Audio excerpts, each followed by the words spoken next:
I'm just like admiring and my little flippers, and I'm just in my own space. And then all of a sudden, the sand starts to look like it's just getting further and further down. And then all of a sudden, that shit goes pitch black, and I panic. I look up slightly, and it is just all dark. And Welcome to Paddle Forward, the podcast where we navigate the currents of life, embracing motherhood, mindfulness, and the pursuit of our dreams. I'm your host, Anna Connie Walters, and I'm thrilled to embark on this journey with you. In each episode, I'll dive into insightful conversations, share inspiring stories, and explore practical strategies to help you unleash your creativity, find happiness within yourself, and navigate the beautiful but sometimes challenging waters of life. So grab your metaphorical paddle, grab your favorite oil, inhale the peace, exhale the chaos, and let's dive into today's episode. hey, welcome to today's episode in Paddle Forward podcast, Navigating Life's Currents. And today is a special episode that I want to talk about how to embrace waves to conquer your fears, diving into specifically paddle boarding. And in this episode, I really just want to dive into the topic of how to overcome your fears, specifically the fear of water, and how basically paddleboarding can be transformative as an experience, and really sharing my personal journey, giving you some practical tips on how to really conquer your fears, how to change your mindset, and how this can be applied to both on and off the water. So starting with, my personal story. If you don't know who I am, my name is Anna Connie, and I was extremely aquaphobic for pretty much most of my life. I was completely terrified with water, and the thought of being surrounded by it was really just enough to really, make me have an anxiety attack and like just stop. Um, and it wasn't all water, it was essentially just water where I couldn't see through. So, like, pool water was okay, but not pool water at night. And so it really left me with, like, at the beginning of my, earlier, like, teens and stuff, I didn't really think too much of it. I mean, I was a lifeguard, so a lot of people were surprised about that. But again, it wasn't so much the fear of water, it was just the fear of, like, water that I couldn't see in. And then, you'd have like my imagination of all the stuff that could be there to like hurt me. And it really was more when I started to get into my late 20s, and this feeling of like I am missing out on something magical. And I really wanted to figure out how to get past this debilitating fear. And so I really tried to like kind of take this desire of wanting to be in ocean water and feel comfortable and confident, and or even lake water or river water, and what did I need to do essentially to like get to be on this point and essentially see what was out there, see what was like everybody's hype up, with snorkeling and scuba diving and things like that. So, and that's where we're going to start. So for my 30th birthday, I decided that as my gift to myself, I was going to learn how to snorkel. And so I went with like three of my best friends who actually also happened to be like people I worked with. And we went to the Bahamas. And I know it sounds ridiculous, but I had heard rumors that somebody said that in the Bahamas there are no sharks. I know it's not true, but in my mind I was like, perfect. So we go, and it was awful. Like the first time I went, and they were showing me how to like put the mask on, and like I was trying to like learn how to not breathe through my nose, only through my mouth. Now, keep in mind, I actually was a pretty good swimmer, but I had the most difficult time figuring out literally how to like make this little ecosystem work. I kept snorting up salt water, and if that's ever happened to you, you know it sucks. My goggles would fill up with water, the salt water would get in my eyes, and it was like, like after, I don't know, I would say like maybe 10 or 12 times, I was like, yeah, I'm done. And one of my friends, Jock, was like, just try it one more time.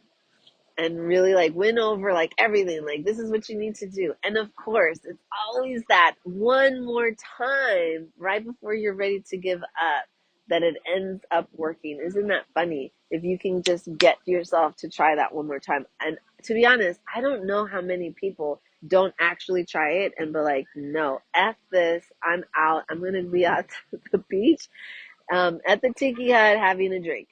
But I did. I was like, okay, fine. And I did it. And of course, it all clicked. I did it. And I was like, oh, did you see that? Like, I was like excited, like more excited than, I don't know, seeing Santa for the first time or whatever. I was super excited. And so then it just kind of sparked this like, okay, I could do it once, I could do it again. And I just kept trying. I didn't care how many times the other stuff was happening because I knew it was possible that I could do it.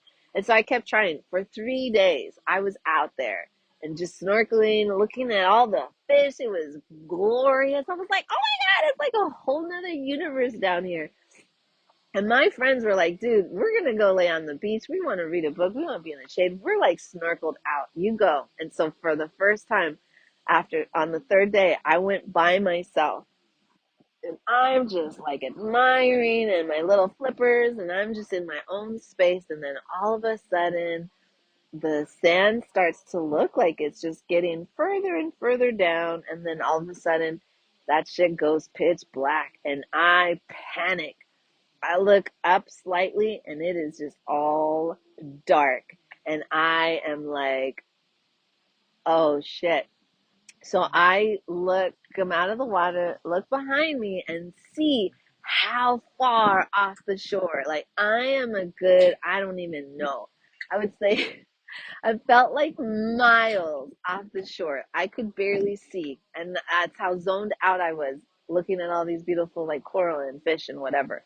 And I was like starting to panic. I was starting to feel the hyperventilation. I was like, no, no, no, no, no, no, no. Okay, Anagani, like, let's just like put your mask back on and let's just start snorkeling back. And slowly the water started to like get more brighter and I could start to see like really small like glimpses that there was sand. And then all of a sudden, like, okay, we're back to where we were. Like, let's just kind of keep enjoying it. And then all of a sudden, you guys, I feel this cold, round thing hook me in my back, and I am starting to get pushed into the water. And I panic. I go limp. That's it. Like, a shark's got me, and I am done. Like, literally, my worst nightmare has happened. Tomorrow's my 30th birthday. I'm not even going to make it to my 30th birthday. I'm going to be basically devoured by some massive shark and it's pushing me and I can't see nothing. I have no idea what's happening. I know that this big cold thing has got me on the back of my mid back and it's just like it's pushing me through the water and all I see is like the white like flurry that's happening on the sides. I don't see it. I'm going pretty fast.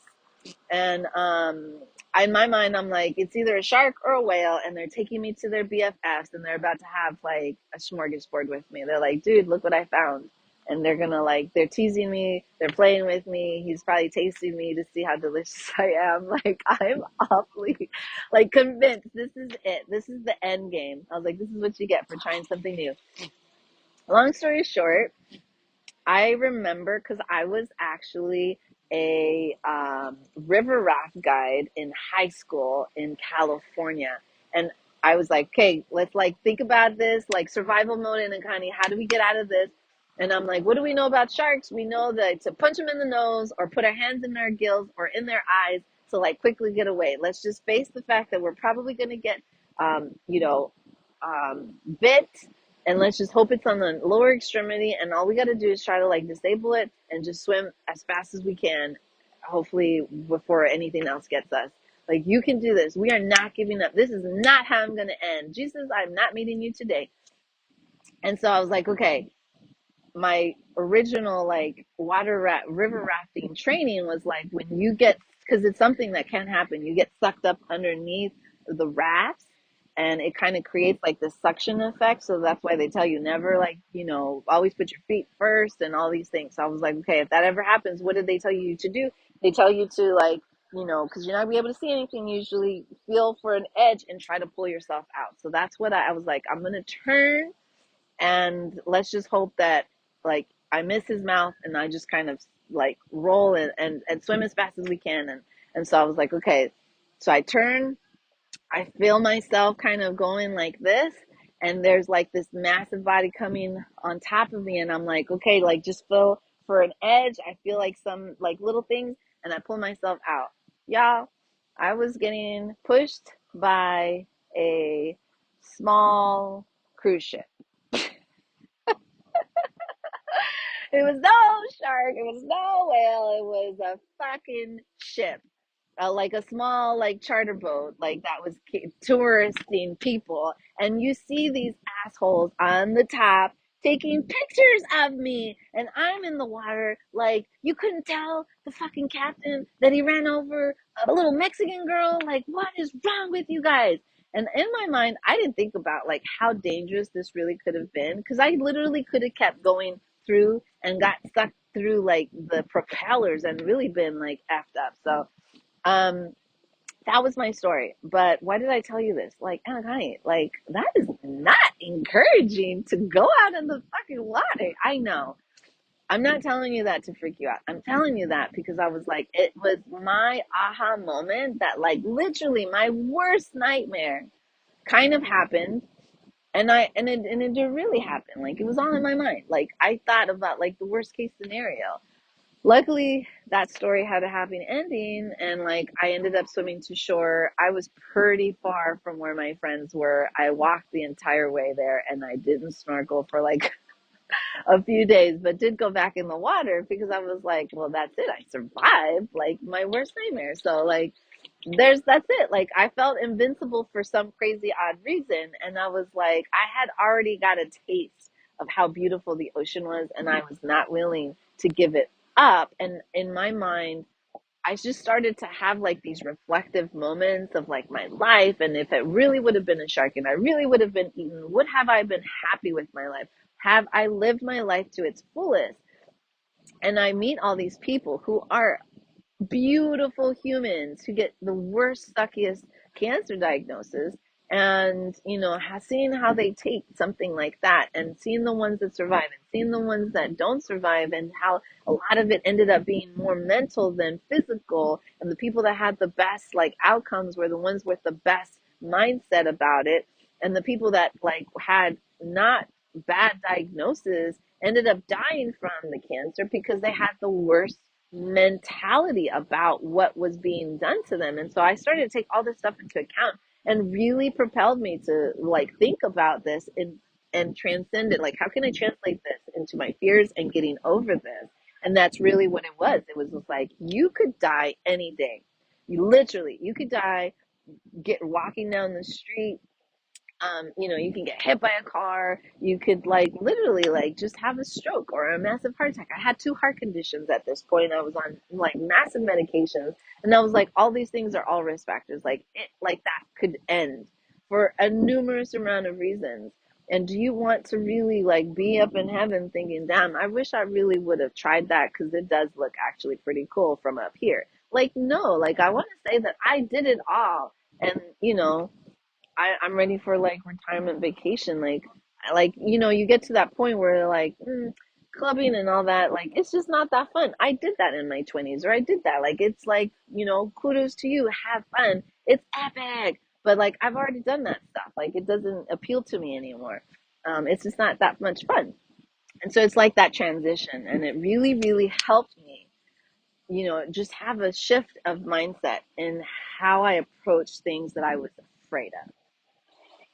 And so, really, after that experience, it kind of was this catalyst for change. And I started to then slowly introduce myself into water activities, and eventually discovering the beauty of paddleboarding. And this was not just a sport that not only really helped me conquer my fears, but it also brought me like immense joy and peace into my life, which was really like the best thing ever. And so, you know, overcoming your fears, because this is about paddleboarding. You need to start small with your confidence. You need to begin with like manageable activities. Like if you're really afraid of water, like a pool, a calm lake, you're just trying to get comfortable. And then maybe consider taking some swim lessons if you don't know how to swim. Again, building up that confidence and then starting to educate yourself, because knowledge is really power. And I truly believe that. So learning about water safety, learning about currents, learning about emergency procedures that you can encounter so that you're prepared for anything. And again, I can't stress this enough. Get a SUP 101 lesson. We help you. Like for me, it's about visualization and really boosting your confidence on land before we even ever get on the water. And then, doing it with friends, because sometimes you just need that extra buddy to really kind of help propel you into, having the courage, because they are there to support you. They're non-judgment. They're your friends. Like they know you. And so, continuing and taking those small steps, celebrating every step that you take, maybe journaling about your progress so that you can go back and read about it, and really taking all these lessons from the water and trying to help it as you embrace other challenges, and using that to embrace challenges as opportunities for growth, not just on the water, but also in your life. So focusing on the present moment, that helps reduce anxiety and really help to improve your performance instead of having your mind wondering about all these what ifs.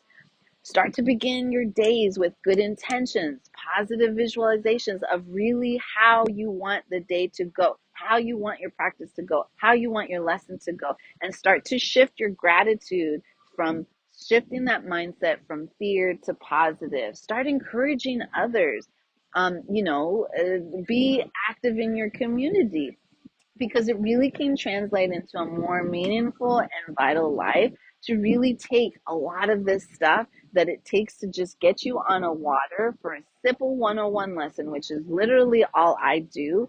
And then you become so confident, and then you can literally take those same things that I teach you as a SUP 101 lesson and then take them outside of your life, into your daily life, into things that scare you. Maybe you want to start your own business and you're super scared about like the what ifs. What if it doesn't work out? What if people don't want to buy anything that I sell? What if people don't want to hear what I have to say? What if I'm not a good at what I want to do? Like you say all these things to yourself, and it's like, so what? You can always learn. You can always practice to get better. Who cares what other people think? As long you have to really go back to like your why. Why do you want to do this? Why is it so important for you to try? Because that will be your kind of like anchor in whatever you're trying to do. For me, it was really about learning how to be confident in myself, and like struggling through self-esteem issues and low self-confidence and body image issues, suffering from depression, suffering from prenatal anxiety, suffering from postpartum anxiety, like going through all these things, suffering from adrenal fatigue, being a workaholic, like all these things, thinking that I'm a good stress manager, and I really wasn't. I don't want people to have to suffer as long as I did to actually get their aha moment, or to find the resources or the tools that actually work. That's what my why was. I wanted to take people and try to get them and catch them before they ended up at the bottom of the net, where they had literally no other options but to be on medication, or have some massive medical intervention or procedure. Like I was like, so many people could be saved from getting to that point by catching them when they're starting to like show signs that certain things are starting to affect them. And being supportive and creating a community where you really do have that support, where you trust us, we trust you, we're there for you, we're there cheering you on regardless what journey you're part of. And so when I get into these bouts of like, no one's buying, no one's liking my stuff, I don't even know why I'm recording this kind of like mental space, I'm like, no. And what if there is somebody, but they just didn't have the time, or they didn't know to like my video, but it affected them so much that they're out there living their best life, or they're out there trying new things because now they're brave enough to do it. Now they have the self-confidence. Now they have the tools, and I gave that to them. That gives me joy in my heart. And so really, why do you want to do some of the things that you want to do? And so there's so many things that we can tell ourselves as excuses because we're allowing fear to essentially make our decisions for us and live our lives for us. I'm tired of living with fear as my front driver. I ask fear to take a back seat, and I'm the one steering my own journey. I'm the one with the paddle. I'm the one in the front. I'm the one calling the shots. And so if I really want to do it, I'm going to do it. And I'm not going to focus on all the things that could possibly go wrong and instead focus on all the amazing, scenes or experiences or tastes or whatever. Because, I mean, you can take it down as basic as food. Like trying escargot for the first time or trying something that you're like, I don't know about that. Like, that's like sounds really out there, but I really, really want, like, I'm so curious.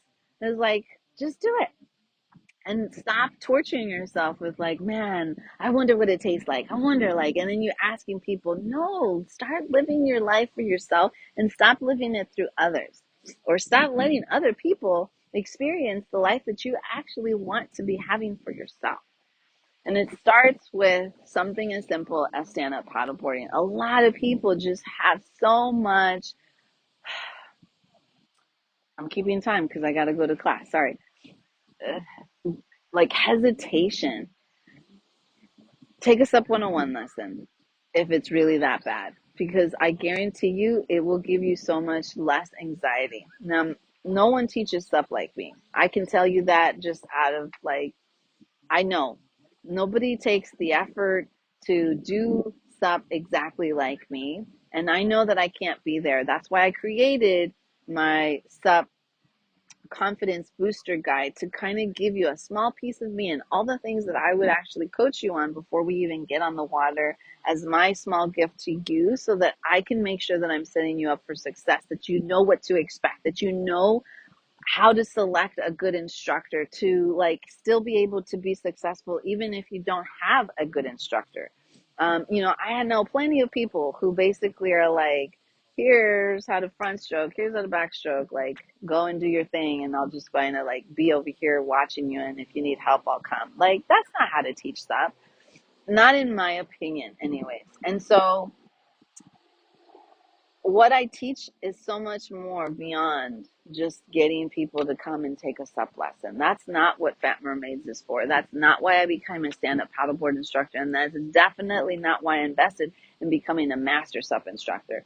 Like, I wanted to basically use SUP as my kind of like building block to really instill some life-changing mindset and confidence within people's self. Like, people get super nervous when I tell them I'm going to be doing GoPro videos and pictures of you during the lesson. Like, oh my God. I was like, and I'm going to be posting them online. And they're like, oh my God. Like, I don't know if I want to do this anymore. All because they're like, now there's going to be proof that I'm doing this. And I was like, first of all, I would never put something out there that would make you look bad. I always make sure that my Fat Mermaids look good on camera. I said, second of all, when they see it, it's like this whole transformation of identity. And I remind them, I didn't do any kind of editing. There's no photoshopping. This is literally what you look like in real life. And you need to embrace that. You need to step into that person and you need to own her or own him. You are a badass. And I want you to start living life like that. So thank you for, joining me on this epic podcast episode of Overcoming Fear. I hope you found some inspiration and some encouragement, even if it's not stand up paddleboard. If there's something that you really just wanted to try, start small. And again, take these simple mindset shifts and little like things. I'm going to be doing a blog about it if you want to read about it more in detail. And then, reach out to me if there was something in there that like really touched you, but you kind of was like, it was just not enough. Can you expand on it a little bit? Or this is what I like, tell me what you wanted, what you're scared of trying, and then let's work through it together. I invite you to join up for my newsletter. The link will be down in the show notes or the description. And join my private space. I have a private member area that's off social media, and I'm going to be spending so much more time in there and really supporting the community that comes into my space, because I feel like those are really the people, those are my people that I want to nurture and love on. And if you want to be one of those people, it's free. All you got to do is sign up for the newsletter. You automatically get access into the private member area. There's forums for SUP. If you're a new mama, there's a forum for that. If you're postpartum and want some parenting support, there's a forum for that. If you're a crafter, there's a forum for that. Like all of my little, you know, spaces in the world are in one thing so that we can be one family supporting each other in whatever journey we have. So, as always, thank you for staying with me till the end. If you know anybody who might benefit from this episode or this message, please feel free to share it with someone you love or know. And again, I appreciate your support. If it really, really touched you, I would appreciate it if you left me a positive review. And if not, you don't got to do nothing. Keep staying beautiful, though. Keep staying fabulous. And I will hopefully catch you in my next episode. What's my end thing? Oh yeah, keep paddling. Thank you for joining me on this episode of Paddle Forward. I hope you found inspiration, guidance, and practical tools to navigate your journey with more mindfulness and purpose. Remember, no matter where you are in life, you have the power to steer your own course. If you enjoyed today's episode, be sure to subscribe to Paddle Forward on your favorite podcast platform so you never miss an episode. And if you'd like to support the show, I'd truly appreciate it if you could leave a positive review and share it with your friends and loved ones. I'd love to hear from you too. Connect with me on social media at Anna Connie Walters or at PHAT Mermaids and share your thoughts, questions, and suggestions for future episodes. Remember, every paddle stroke brings you closer to your dreams, so keep paddling forward, embrace the challenges, and embrace the beauty of the journey. Until next time, stay inspired, stay beautiful, and keep paddling forward.